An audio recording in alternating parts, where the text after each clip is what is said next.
After Jacob's temple experience in Bethel, he tried to find his kinsman. The first person he meets is his cousin Rachel. Rachel was the daughter of Laban, who was Jacob's uncle and the brother of Jacob's mother, Rebekah. Jacob falls immediately in love with her. Jacob kissed Rachel and lifted up his voice and wept. The love story of Jacob and Rachel is a beautiful one. We can learn a great deal about how to build long-lasting relationships through their example. The first thing he does for Rachel is to serve her. He rolls the stone from the well's mouth and waters the flocks of Laban for her. This initial act of service is followed by many years of service for the hand of Rachel. Jacob tells Laban that I will serve thee 7 years for Rachel, thy younger daughter. Because of the love Jacob felt for Rachel, Jacob willingly served through physical labor for her and her family. Elder Cuthbert, in a conference talk, listed 10 blessings of service. I want to touch on 2 of them, given Jacob's example of service to Rachel. Service helps us overcome selfishness and sin. Sin is for one's own ends, not another's, certainly not for the Lord's ends. Service, on the other hand, is unselfish and constitutes a positive power for good. Service helps us generate love and appreciation. We come to know people by serving them, their circumstances, their challenges, their hopes and aspirations. Elder Holland also warns us to keep the right balance as we serve outside the home. We need to remember that service to our family is of paramount importance. Elder Holland says, I testify of home and family and marriage, the most precious human possessions of our lives.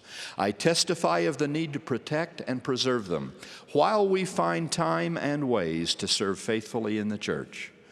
To raise our families and serve faithfully in the church, all without running faster than we have strength, requires wisdom, judgment, divine help, and inevitably some sacrifice.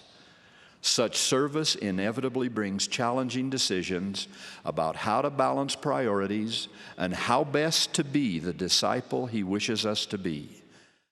Second, Jacob served with a happy heart. 7 years is a long time, yet they seemed unto him but a few days for the love he had for Rachel. Jacob's good cheer made his years of service whiz by. Sometimes when we serve, we may become discouraged or frustrated by the hard work.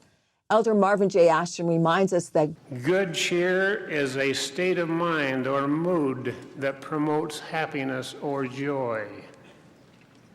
With God's help, good cheer permits us to rise above a depressing present or difficult circumstances. It is a process of positive reassurance and reinforcement.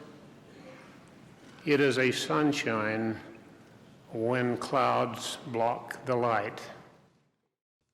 Third, be patient, even when family members are being difficult to deal with, or even wrong.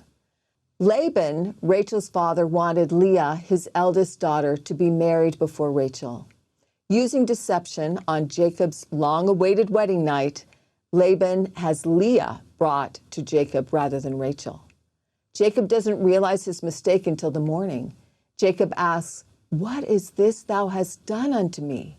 Did not I serve with thee for Rachel? Wherefore then hast thou beguiled me? Laban answers that he will give Jacob Rachel to be his wife after he spends a week with Leah, but after he marries Rachel, Jacob must serve Laban for another 7 years. And Jacob did so. Laban was hard to deal with, yet Jacob moved forward through what some would describe as an impossible situation in order to keep the family peace. Elder Dallin H. Oaks said, why is it so difficult to have Christ-like love for one another? It's difficult because we must live among those who do not share our beliefs and values and covenant obligations. Followers of Christ should be examples of civility. We should love all people, be good listeners, and show concern for their sincere beliefs. Though we may disagree, we should not be disagreeable. we encourage all of us to practice the Savior's golden rule: whatsoever ye would that men should do to you, do ye even so to them.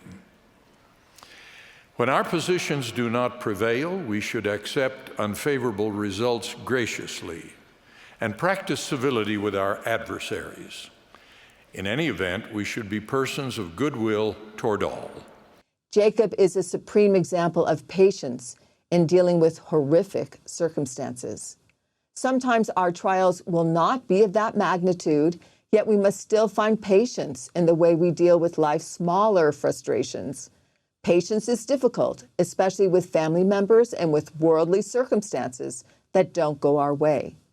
In June of 1991, Elder and Sister Nelson accompanied the Tabernacle Choir on their concert tour of Europe.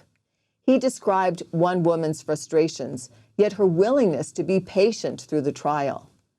Patience is one of the most practiced attributes of choir members. Checking into a hotel with a group of 500 travelers and more than 1,000 pieces of luggage provided practice in patience nearly every day. One dear sister never did receive her baggage. Her patience flowered into ingenuity as she attempted to feel fresh with the same clothing day after day. Patience is a divine attribute. The Book of Mormon invites us to come to a knowledge of the goodness of God and His matchless power and His wisdom and His patience and His long-suffering toward the children of men. Because of Jacob's love for Rachel, he was loving and patient, even with a very difficult father-in-law. We can learn from the love story of Jacob and Rachel to serve our spouses out of love with a happy heart and by being patient with other family members who may be difficult or hard to live with. We can also be patient when life throws us a curveball and doesn't go the way we hoped. Our homes will be a much happier place if we do so. May we find joy in the Lord as we share service, love, and patience with our families this week.